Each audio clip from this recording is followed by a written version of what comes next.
everyone, good evening. We're letting a few more people populate as we come in, but we're so excited to have you this evening.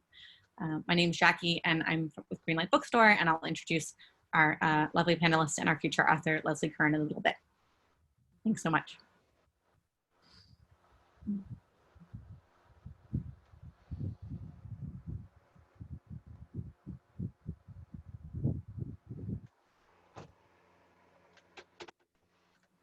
Great, okay, so good evening and welcome to tonight's live online author event with Greenlight Bookstore. I'm Jackie Schicker from Greenlight Bookstore, and we're so excited to host tonight's event with Leslie Kern, presenting her new book, Feminist City, Claiming Space in a Man-Made World. She will be speaking this evening with Liza Featherstone and Samuel Stein, so you're in for a particularly excellent time. Before we start, I just want to say a huge thank you to everyone involved for making this happen and to all of you for showing up. Though we're not able to host events in our store space at the moment, our community of authors and readers is still here. We're grateful for your support and for the chance to make space for conversation and connection. Now, just a couple of housekeeping things. In our Zoom webinar tonight, you can see and hear the speakers, but they can't see or hear you. They can see that you're here though, and you can see a count of your fellow attendees on the top of your Zoom screen. An exact location depends on what kind of device you're using, but you can look at different participants as well. If you have, you're welcome throughout the evening to celebrate Feminist City and ask other questions and thoughts in the chat. That's a great way to show your appreciation for the author and interact with fellow attendees.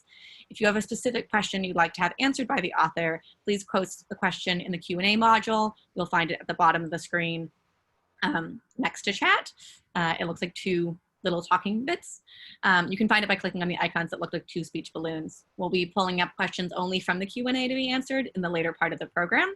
And when we get to that, we'll point to asking for questions there again. And importantly, tonight's featured book, Feminist City, is available for sale from greenlightbookstore.com for shipping or curbside pickup if you're in Brooklyn. If you care about supporting the careers of authors and the ongoing existence of independent bookstores like Greenlight, buying tonight's featured book is a great way to show your support. As a special bonus, we're offering 15% off when you purchase the book this week. I'll be posting the buy link in the chat in a moment, so you can keep your eye out for those. So it's now my distinct pleasure to introduce our interviewers to this evening, Liza Featherstone and Samuel Stein. Liza is a journalist based in New York City. She's a columnist at Jacobin and a contributing editor to The Nation, where she also writes the advice column, Asking for a Friend. She's the co-author of Students Against Sweatshops, The Making of a Movement, and the author of Selling Women Short, the landmark battle for workers' rights at Walmart, as well as Divining Desire, Focus Groups, and the Culture of Consultation. She's the editor of False Choices, The Faux Feminism of Hillary Clinton. Samuel is the author of Capital City, Gentrification and the Real Estate State, as well as articles in such publications as The Guardian, Jacobin, the Journal of Urban Affairs, and the Village Voice. He recently graduated from the Geography PhD program at the Graduate Center of the City University of New York. They'll be speaking with our wonderful featured author, Leslie Kern. She's an associate professor of geography and environment and director of women's and gender studies at Mount Allison University. She's the author of Sex and the Revitalized City, Gender, Condominium Development, and Urban Citizenship. Her new book, Feminist City, is an ongoing experiment in living differently, living better, and living more justly in an urban world. Leslie is going to start us off with a reading from the book, and then she'll be talking with both Liza and Samuel and with all of you. So without further ado, I'm so delighted to present Leslie. Please take it away. Thank you so much, Jackie. Thank you to Chelsea and everyone at Greenlight Books for making this happen, and the folks at Verso, the publisher of the book, for organizing everything and for putting me in conversation with Liza and Samuel tonight. I'm so excited that they're here to join me. So yeah, as Jackie said, I have a short reading just to kind of warm us up, and then I'm really excited to get into some conversation. Okay, so this is from the second main chapter of the book, which is about activism and protests in the city. I was arrested at one of my very first protests. I was in my second year of university, deep into my first women's studies courses, and dipping my toes into feminist organizations and activism on campus. A recently elected conservative provincial government was making severe cuts to services that would impact survivors of domestic violence and sexual assault. Women from anti-violence organizations like the Toronto Rape Crisis Centre wanted to shut down an intersection outside Queen's Park, the site of the Ontario legislature. I was ready to be directly involved in actions that would disrupt the city. I was ready to get arrested with my sisters. There was a strong spirit of protest in Ontario in the mid to late 90s as labor unions successfully organized massive general strikes known as Days of Action beginning in late 95. In what I believe was my first experience of a large-scale protest, I went to the Toronto Day of Action on October 25th, 1996. An estimated 250,000 people, the largest ever protest in Ontario, marched 5 kilometers from the lakeshore up to the legislature. It took all day for the end of the march to meet up with the beginning at Queen's Park. It was electrifying. I'd never felt part of something so big, so collectively energizing. I'd never experienced Vice City in that way before, taking over the streets, linking arms with strangers, expressing anger and joy and solidarity. I never wanted it to end. So when I heard about the feminist activists organizing a direct action protest against the government's cuts to women's services, I was eager to learn more. I felt a tingle up my spine every time I thought about it. I couldn't wait to take my feminist politics out of the classroom and into the street, coincidentally a mere block from where I was born. It felt right. We met one night at the Women's Centre at University of Toronto to prepare. The organizers wanted to make it really clear that this was not a sanctioned protest. We would have no permits, no police protection. In fact, once the police arrived, we should expect to be arrested. The point of the meeting was to teach us, essentially, how to be dragged off the street by police safely and without risking a charge of resisting arrest. In retrospect, it could only have been my youth, naivete, and privilege that prevented me from understanding how truly audacious it was to plan to have fewer than 30 people block a major intersection in the middle of a weekday. But I don't remember feeling scared, having second thoughts, or questioning the tactics of the organizers. I was excited to be included in this group of awe-inspiring activists who were ready to put themselves on the line for their beliefs. They prepared us well for what actually happened on the day of the protest. In fact, it all went down exactly as they predicted. My most vivid mental images of the protests are of the giant white banner we carried, printed with the famous words of Black feminist scholar and activist Audre Lorde, "Your silence will not protect you." We moved into the intersection en masse and sat down in a large ring. Officers began coming around, telling each of us to move or be arrested. No one got up, but one by one, we were each lifted off the ground from under our armpits by 2 officers. It was all very matter of fact.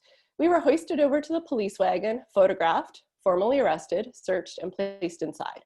Soon, the 24 or so protesters were loaded into vans, and before we knew it, we traveled the short distance to 52 Division for an afternoon in the holding cell. The protest was over.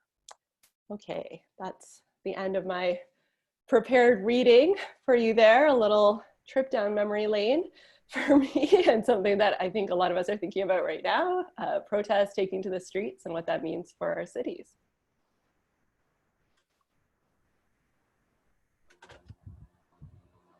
Well, thank you so much, Leslie. I'm really excited about your project and the way that this book brings a feminist analysis to the everyday our everyday experience of urban space. I wanted to start with, there's a real excitement in this book, as well as a critique. There's also a real excitement about the urban experience for women. And so I'd love it if you could start by talking a little bit about, we'll get to the critique and we have lots of questions about that. But if we could start with, what are, in feminist terms, what are cities good for? Yeah, so Already, yeah. Well, yeah. I think it's true that women have probably always been attracted to city life, in that historically and still to this day, it offers a lot more choices and opportunities.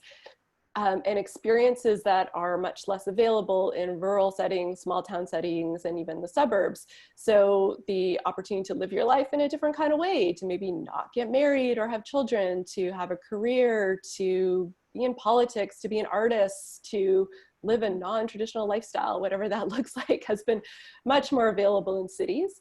There's also that kind of psychic experience along with that of, you know, some anonymity, which is, you know, not really granted to anyone living in a small town or rural context. So that freedom to just be whoever you want to be, and not be defined by like kinship relationships. And of course, you know, that economic opportunity for employment is probably one of the hugest material drivers of urban life, and indeed probably what is driving, you know, rural to urban migration all over the world, is the ways in which urban life offers that chance to survive, right, and to support your family and your community. So in some ways, I think there's, you know, that hasn't maybe changed much historically in terms of those drivers and what has pulled women to the city. And today, I think maybe we'll talk about gentrification later. In fact, I'm pretty sure we will, given who's who I'm having this conversation with. But, you know, cities have been a place where women could try to like manage some of the difficulties of juggling their like double and triple shifts of home life and working life as well. Can you talk a little bit about what it is about cities that enables all those things? You know, like often in the book, it's in contrast to suburban life. So what is it about cities that's different that enables those positive aspects from a feminist perspective? Yeah, so we could think about it quite geographically, quite spatially. The suburbs are famous for their kind of isolation of homes and of a kind of mono-use world, right? So everything is kind of residential, and you know, maybe over here you've got your big box stores, and over there you've got your like business park, but things are quite segregated. There's not that kind of mixed use of space that we see in cities, and that many cities are trying to like re-encourage over time. And that mixed use, that proximity, is what can help with some of that juggling. So if you don't have long distances or as long distances to travel between your home, your children's school, your shopping, and your workplace, then that juggling becomes a little bit easier. Of course, cities are also much better served by transportation, public transportation, than suburban areas. And cities, you know, that closer proximity of more people means that services are concentrated in cities. So whether that's childcare or healthcare services, education, and other sorts of social services, you're going to have a much easier time finding them here. And that's going to be especially important for women who are lower income women, single mothers, recent immigrants, people who really depend on those services to make their lives possible. Yeah. So just to zoom out a little bit, you know, to the big picture in this book. When people aren't familiar with feminist geography, what do you tell them that it is? How do you explain it? Yeah, so many of us stopped taking geography in middle school, right? And we remember coloring in our maps with our pencil crayons that you know, got before school started. And I'll confess, I also stopped taking geography around middle school. I didn't kind of rediscover it until grad school. And my sort of path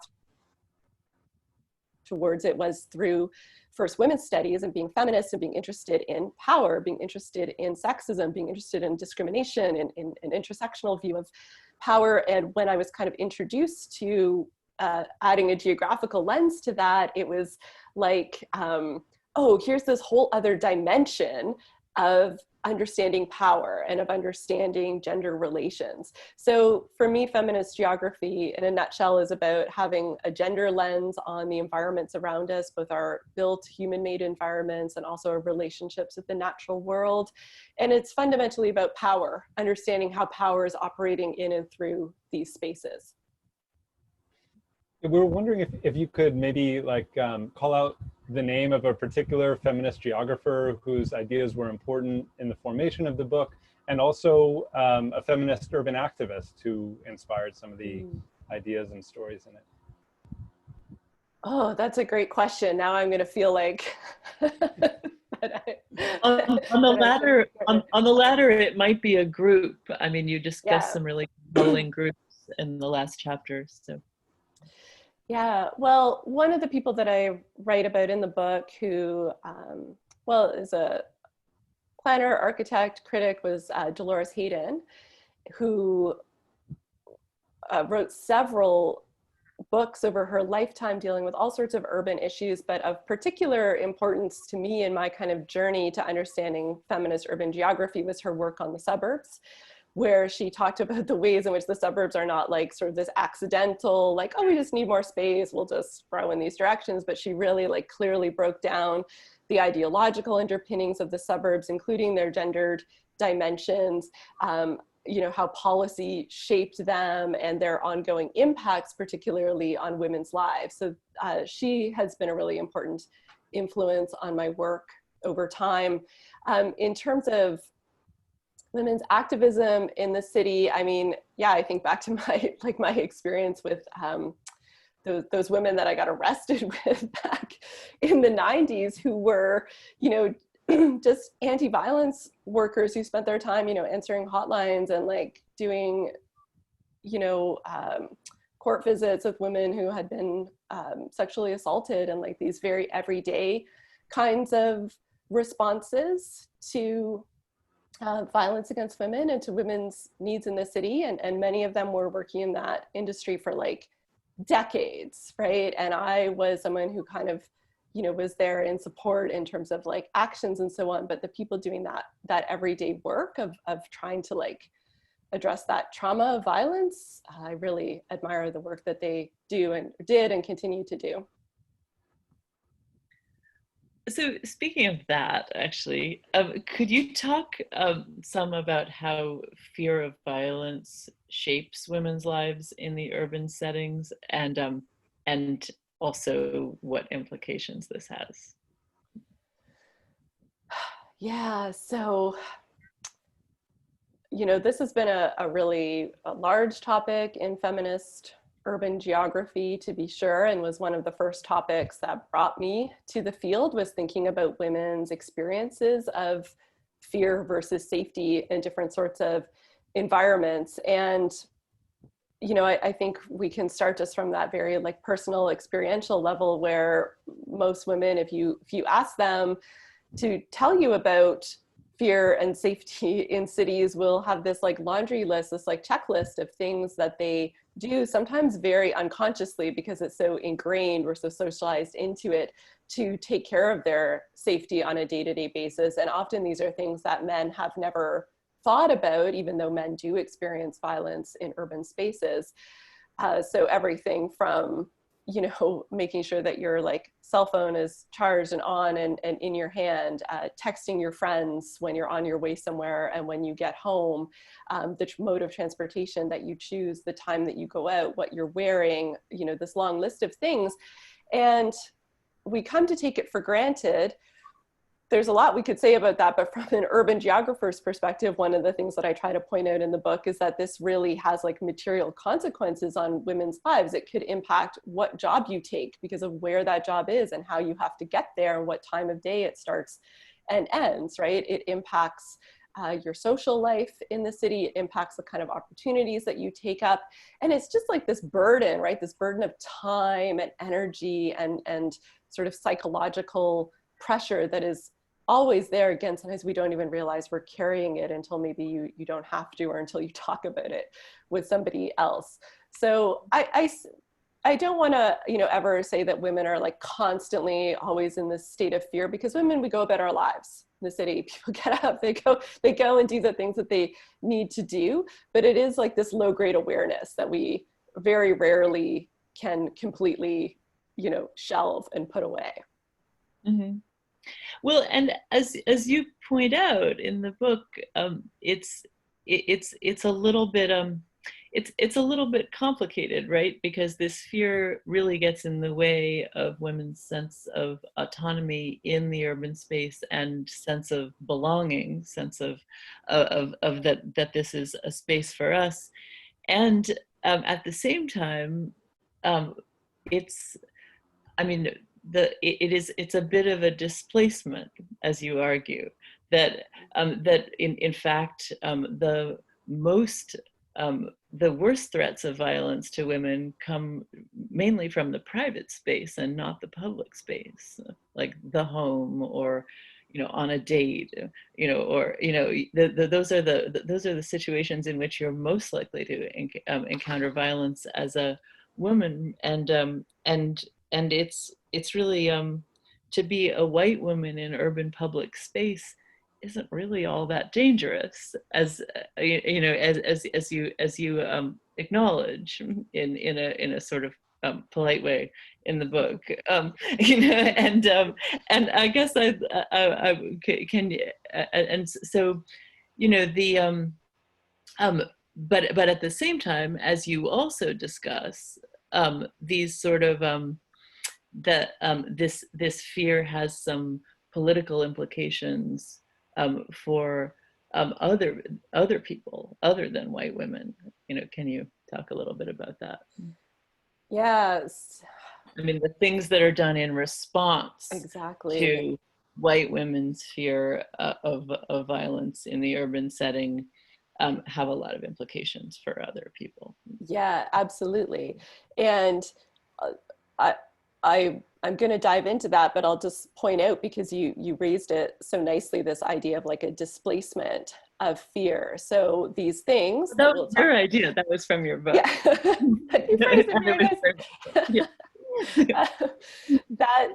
This the things that we do in the public realm, often with this, like, we're not addressing things in the private realm, right? So we have to keep that in mind. And that's one of the things that I'm kind of trying to point out in the book and in these ongoing conversations, is the way in which we've created kind of a false divide between the violence that happens in the private sphere and fear and violence in the public sphere.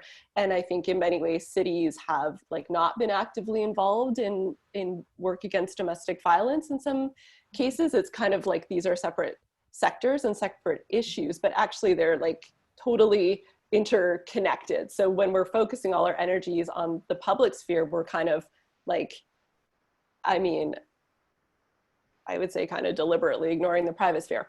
But we could disagree. People might disagree on that. But in the public sphere, as your question is getting at, these kinds of justifications of increased policing, increased surveillance, crackdowns on the presence of homeless people in public spaces like parks, kind of an over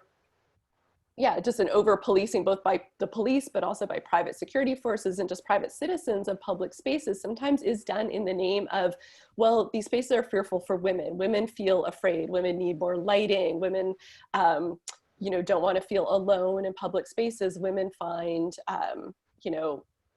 homeless people potentially threatening, or whatever it is, right? These feelings of fear that, women are socialized into through our whole lives. We're not, out of our minds for having these things there, but the way that it gets taken up and used is in these very punitive ways that get directed at particular communities, right, to over police them and to use them as excuses for all sorts of other urban agendas that actually I think have almost nothing to do with women's actual safety.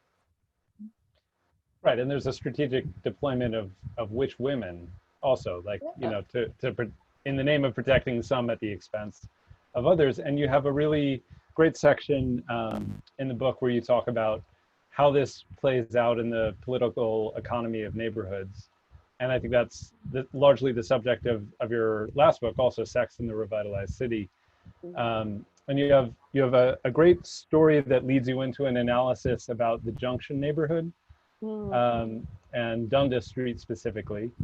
And you write about, these are your words, how cities and neighborhoods use women's comfort, pleasure, and safety as markers of successful revitalization. And I'd love it if you could tell us more about that turnabout. And it's almost like the very inequalities of the masculinist city are then turned around and repackaged specifically by high-end developers and economic for gentrification and for increased policing, targeting those neighborhoods. And I'm particularly interested in how does that impact the women in those neighborhoods who lived there before, who aren't really taken into account in this this narrative.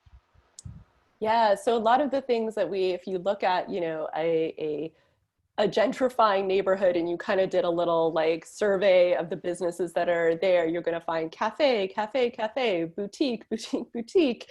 You're going to find spaces that in many ways are quite feminized, the kinds of spaces that, a century and a half ago that cities sort of created to provide these kinds of like acceptable spaces for women to be in public, right? So in some ways, like that trajectory has not totally changed. Yeah, the department store.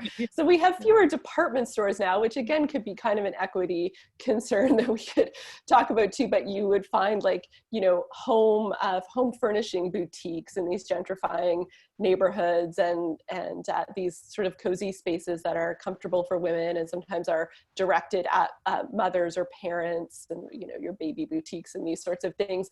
So these sorts of feminized spaces are kind of like markers of gentrification. If you see these things in a neighborhood, in contrast to your greasy spoon diner, your not your off-brand donut shop, your like old man bar.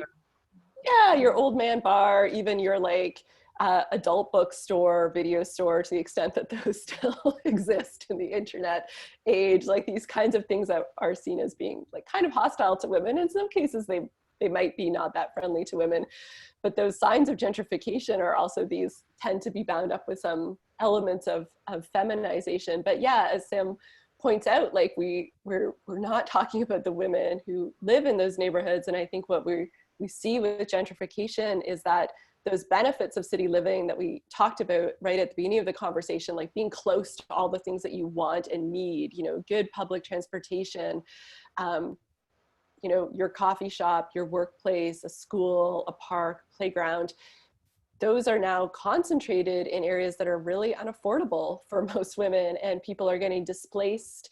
I talk about Toronto, that's where I grew up in and around the city. And we have these areas that we call the inner suburbs that are, still within the city, but they are much less white. They're much lower income, many more recent immigrants in these neighborhoods, and they don't have subway access, right? They have buses, right? Long waits for the bus. You don't have that close interconnection of all of those services. It's not walkable. It's a much different urban life experience than in these gentrifying areas.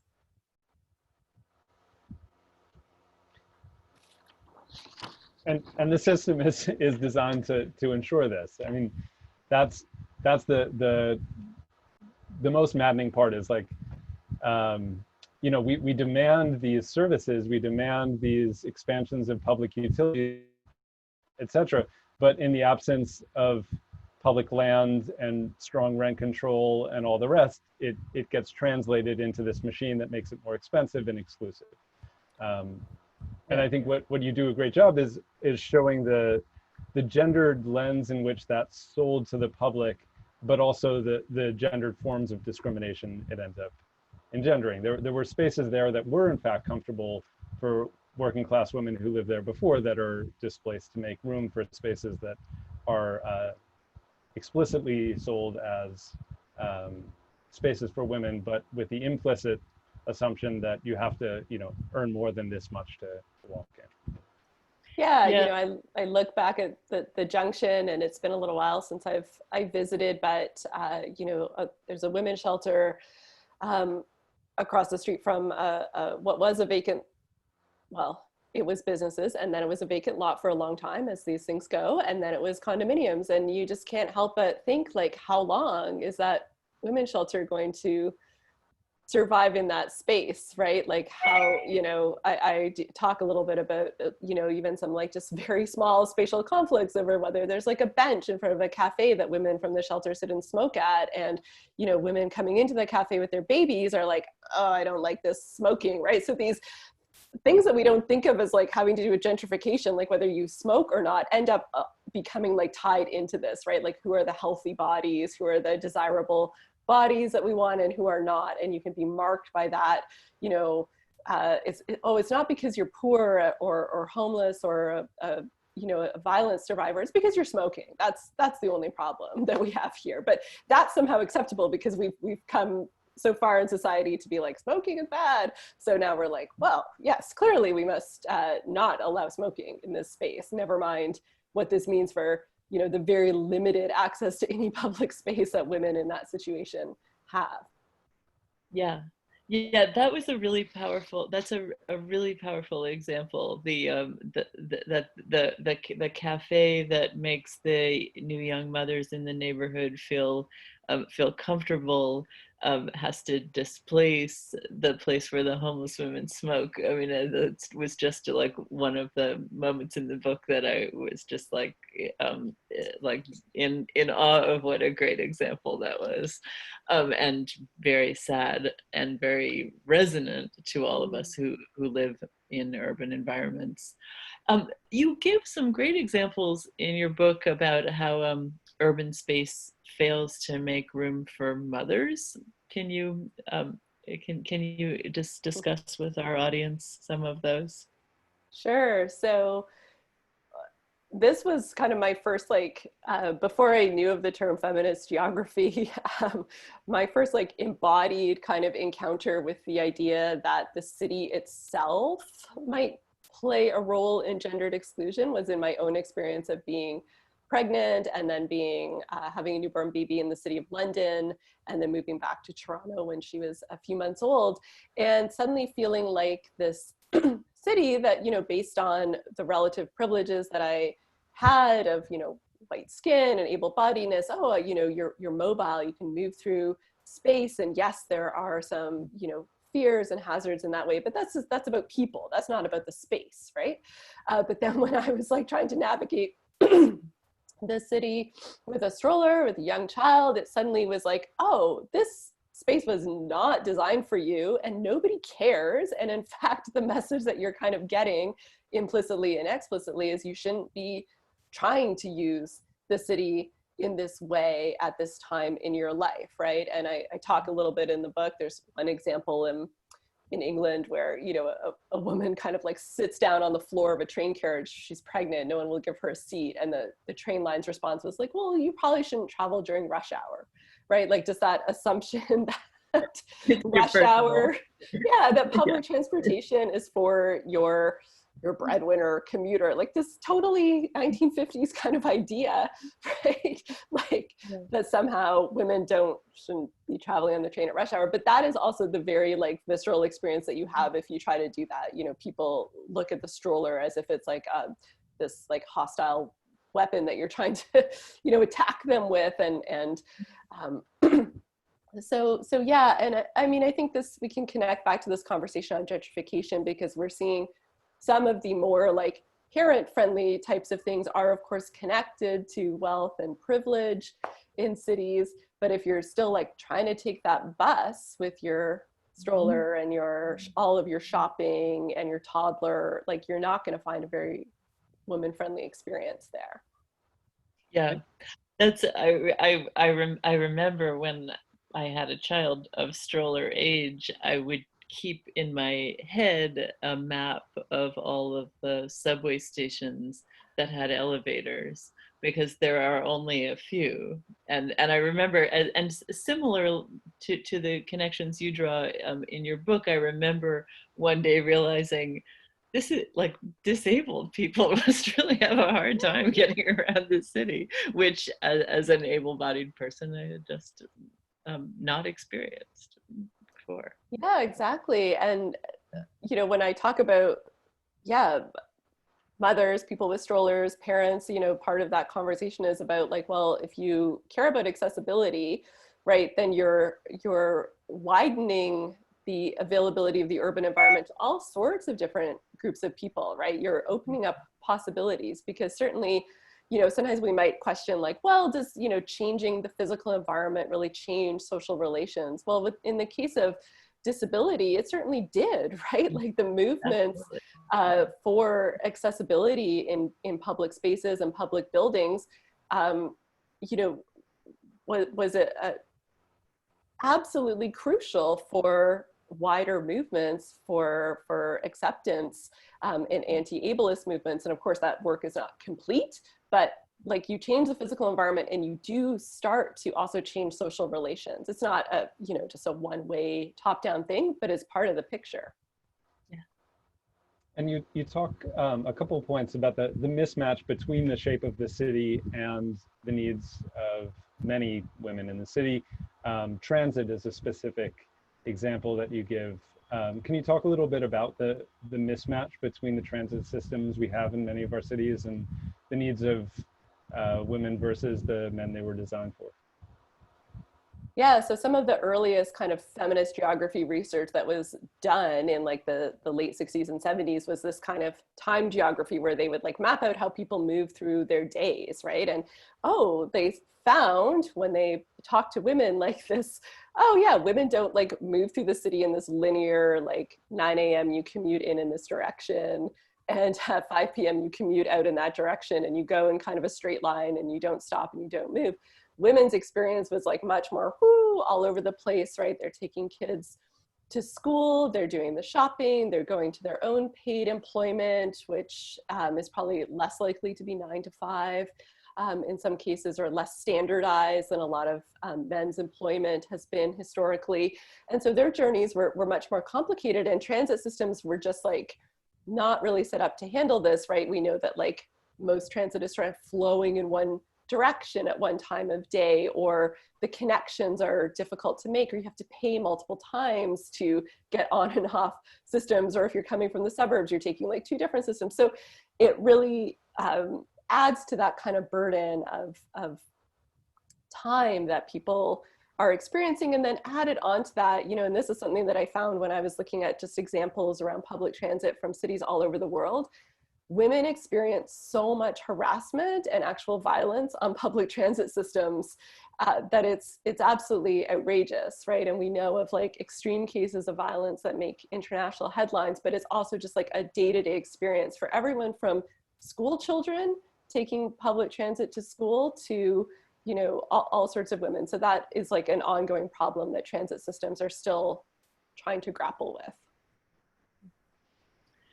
I wonder also if so to extend that thinking you know about the public space and how it could be better suited to women's lives. Are there other I mean, one of the things that is I think wonderful about the potential of the city, but often unrealized, is the capacity for us to have much more communal social reproduction, much more you know, communal and public systems of care, and I wonder what examples or ideas or potential you see there. Yeah, so interestingly, you know, Dolores Hayden argued that the suburbs were kind of like the death knell of that like potential for collective systems of care. And she, in some of her other writing, writes about women, you know, even 150 years ago now, who were coming up with plans for more like egalitarian cities, neighborhoods, housing developments, right? Like these are not new ideas. They've been around for a long time, but the suburbs were kind of like a real squashed a lot of that potential. And we still see our cities very much set up around, you know, the residential parts of our cities are really designed around the idea still of a single family, of a nuclear family that is increasingly not serving the needs of the majority of the kinds of households that we have. So, but at the same time, as you say, like cities are the place where we could start to imagine more collective ideas, and people are doing this on all sorts of small scales. I mean, I think we've certainly seen with the pandemic, communities taking on what's come to be called, caremongering, like figuring out ways in the absence of, the sudden like vacuum of services that were providing meals to people who are isolated or disabled or elderly, right? Or the absence of childcare, the absence of, volunteer and NGO services, like finding a way to like feed your neighbors, right?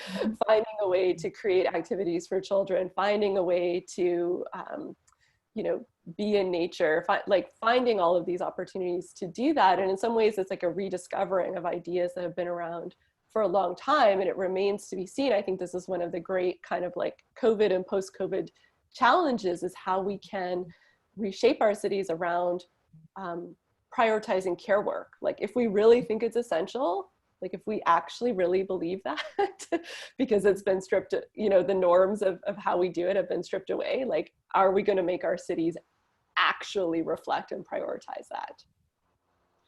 Yeah, and that's something we wanted to ask you about. This moment of COVID and lockdown obviously reveals a lot about the gendered structure of our cities, but I think equally importantly, it also papers over certain differences that are really important. So I wonder what you feel like is being revealed by this, but also what we're not talking about because of the form that the virus and its response has taken. Yeah, great question. So one of the things that it's revealing, and again, many people have, it's not revealing it to some people, but for others, it's like, oh, the people who actually like keep society moving are like low paid, minimum wage workers, young people, women, recent immigrants, people of color, whose labor has been deeply undervalued, and who are often the people who like travel the farthest to work, right? And have like the least kind of convenient city lives. And yet we realize like, oh, we rely on these people to feed us, to clean our spaces, to take care of the elderly, to do the healthcare work, to keep the city moving, to pick up the garbage, like all of these essential things that we have like just not really wanted to think about, or said, well, that work isn't that important. We're not going to pay it well. We're not going to make sure that people don't have to work, 6 jobs to make ends meet. And then in the pandemic, we're like, oh, this really doesn't, like, this was a very shaky foundation for our society to be resting on. So that is being revealed more obviously, I think, in terms of things that are hidden. Well, one of the things that I'm kind of like worried about is around questions about childcare. So in some ways there is this kind of like revealing of, oh yeah, it's really hard to like work while your kids are at home kind of thing. But I worry about if we go to this world of like increased remote work, that's going to be touted as really good for women because we don't have to do the commute and all the juggling, but it's also going to be an excuse to like not provide childcare, right? Which I think could be deeply like regressive for women's rights. Yeah, and there's always a danger that, right, that the nuclear family or people's individual sort of innovative spirit is just going to absorb these challenges, and instead of putting pressure on the system to make it work for everyone. Exactly. Yeah. I think we are supposed to take some questions now. Yeah, I think Jackie's going to pop up and read some questions from the Q&A. Hi everyone. So one is, in what ways can we use, like Samuel was saying before, ensure that we use a feminist lens to respond to how we are remaking our spaces post-COVID, right? So yeah, that's the first question. Yeah. Well, maybe I'll just see if Liza or Samuel want to jump in with any thoughts, just to. I mean, just a little. I mean, I was really. Your book made me think a lot about, because I have been thinking a lot about and writing about social reproduction during COVID, and how how this crisis challenges us to do to the caregiving work and possibly to make changes into how that work is done in this whole system. And your book really prompted me to think about it in more concrete terms, like, our cities, like, we can't open our schools because our buildings are too small, too old, too poorly ventilated. Like, the space is literally not equipped to do the childcare and the education that it is supposed to do during this public health crisis. And yet we've also seen that our cities are kind of nimble because of the density. Like, we have been able to use the closed schools to feed people, for example. Like in New York City, we really have been doing that. In people, all sorts of mutual aid has popped up as well. So sort of both the public sector and the genius anarchists have been doing things in different ways that really make use of the fact that we are, we are dense and closely networked. So, I mean, but in many ways, we're just the inadequacy of our infrastructure really challenges us. And many people don't live near green space. Like, how do you raise your children when during a pandemic without being able to go to the park? I mean, and at the same time, we also really notice when all the playgrounds are closed and the baseball fields are closed and whatever, we actually notice how much is provided in this public space usually, that we're going without. So it's a lot. Sam, do you have any? I'll be quick, but I think I've been thinking a lot about, in your book, you write about the way that central business districts are really designed to, like, bring men out from the suburbs into work for a while and then go home. And that the public health response to this crisis has said, no, don't do that anymore, which has then led to a real estate crisis in those central business districts, which then causes a banking crisis for all the lenders, and this incredible chain just blows out. And it's all based on this gendered assumption about who's doing what labor when and how they're getting there. And so, first of all, that offers a huge opportunity to remake those spaces, to use those buildings for other things, use those networks for other things. But then also the entire history of that, in this country anyway, is usually like, you tear down the bad things and you replace them with more expensive things. The housing is unsafe, so we knock it down and we build new housing and it's safer, but it's also 3 times the price. So the challenge is fighting for a feminist and anti-capitalist and anti-racist planning system at the same time, and not sacrificing any one to the other. Yeah, absolutely. And it's that political economy analysis of, like, we've let the schools crumble, right? And the hospitals crumble, and we've, like, financialized, we've poured all our economic eggs into, like, the real estate market, and oh yeah, that's problematic. Deeply problematic for sure. Another question from the Q&A is, what other feminists inspire and challenge your work and research?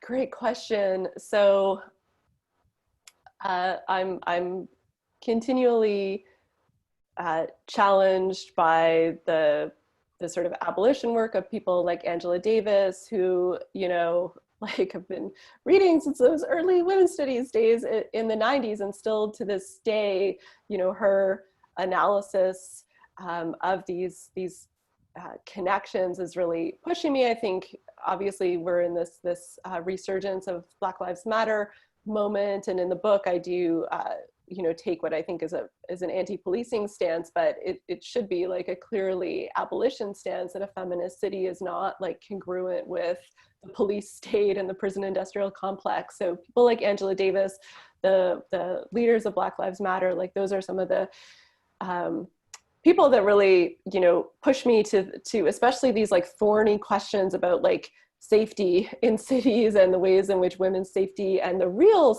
specter and the real threat of violence against women, which we never want to minimize, but the ways in which that is kind of being used in these like divide and conquer ways, like, oh, women can't possibly support prison abolition because what about the rapists, right? And we have to really fight that. So that's important to me, to take that on and to keep learning and to keep talking about it.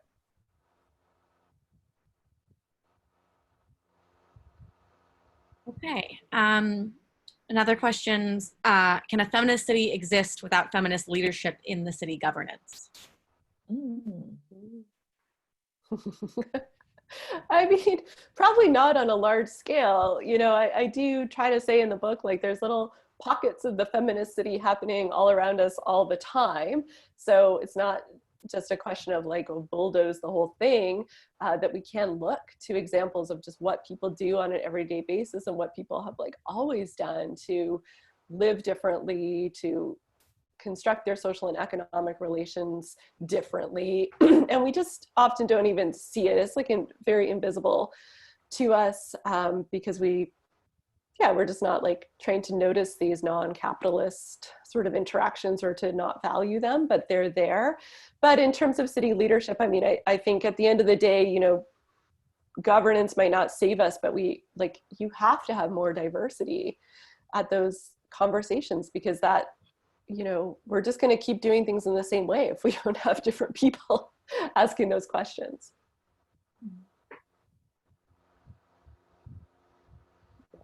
I don't know if Samuel or Liza have further thoughts on that one. I mean, it's an interesting question. I mean, what feminist leadership would look like in this, in the context of New York City, when our leaders are, I mean, you know, compared to the federal level, I guess, you know, they're not that terrible, but they just seem so ill-equipped for our challenges, and you know, so deeply mediocre that I don't know what to say.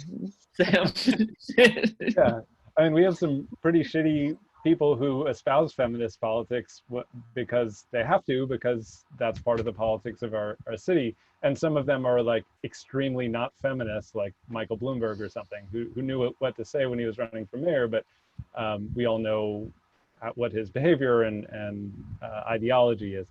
I guess it also depends on what we mean by leadership. Like, we have all sorts of political leadership that's not the mayor or the right. President of the city council. And so I guess I'd say, no, you can't have a feminist city without feminist leadership, but that leadership could be at many different scales than just the very top. That's right. Yeah, for sure. Let's, I think we have time for one or two more questions. There's a couple more in the chat. How can we reimagine the system and the built space? Feminist lens. Well, this again is maybe, you know, coming up with the COVID situation, where we're being pushed to reimagine how we use our public spaces, since we have to think about how to like safely do things in different ways. And so cities have been pushed to think about like, oh, maybe we could like close this freeway and turn this into a bike lane, or we're gonna use these spaces in different sorts of ways.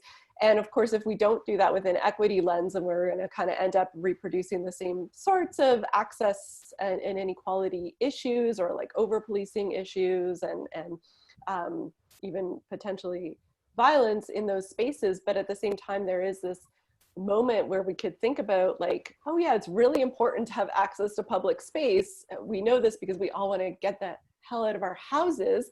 So what can we do to make sure that like everybody has access to it? And in fact, those communities where they have sort of the least access to it, like how can we find ways to make sure that we improve that situation there? Yeah. Just to add to that, a friend emailed me today to ask why can't, so all these office buildings that men are not going to, that Sam mentioned, a friend asked, why can't we take all of that office space and use it for for children to be able to return to school in a socially distanced manner, which would have tremendous feminist implications in women being able to remain in the workforce and survive. And yeah, but I haven't heard this. This idea has not yet ascended to the top of the policy agenda. So we'll see. Well, how do you profit off that space if it's just being used by children? Like, Exactly. you know. Exactly. We have a problem. Yeah.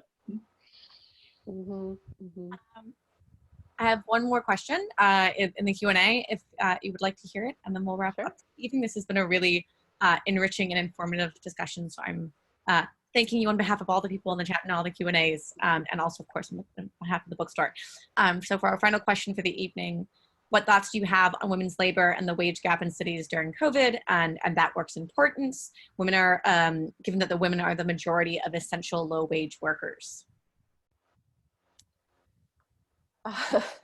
Yeah, I mean, it's again something that is sort of like being revealed. It, like, again, it wasn't a secret, but like we want to keep it invisible. We want to keep that invisible and devalued and not really thinking about it. And I know here in Canada, you know, our grocery world is dominated by like 3 or 4 major companies, and they bumped people's work pay up by $2 an hour for like 2 months, and then they took it away. So I think that's kind of symbolic of kind of what, you know, this is like an opportunity. We could have a moment to have this conversation about the living wage or guaranteed minimum wage or valuing this work properly.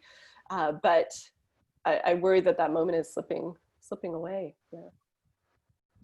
Yeah, it's disheartening because on the one hand, it's so amazing to see all of these essential workers given such a place of honor in our society.